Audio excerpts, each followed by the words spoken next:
ডাকে তাকে বলা হচ্ছে আত্মভক্ত। অর্থাৎ যে ভক্ত ইহকালের ও পরকালের উভয় কালের জন্য সায়না দেওয়ান সায়ও। হরে কৃষ্ণ। তা আমাদেরকে বলছে সাবেন না, তা না সেও পাবো, তা ওটাও দেখে দেবো যে সাওয়া হচ্ছে। তাহলে যে ভক্ত ইহকালের ও পরকালের জন্য সায়, সেটা হচ্ছে অর্থাৎ ওই যে আত্মভক্তরা কি ছিল, যেমন দ্রৌপদী ছিল, লক্ষ্য করে দিলাম কত না বিপদে পড়ছিল দ্রৌপদী। অর্থাৎ ভক্ত এ আবার ইহকালেরও চাইছে, এত বাপের পেট পা, এই ইহকালেরও চাইছে পরকালের আর চাইছে পাইছে।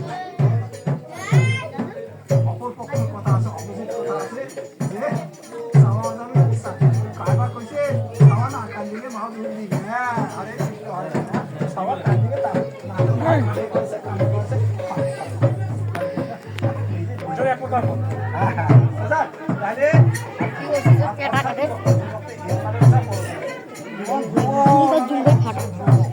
বাবা 6 বছর রাজত্ব করছে ধ্রুব, 36,000 বছর এই রাজত্ব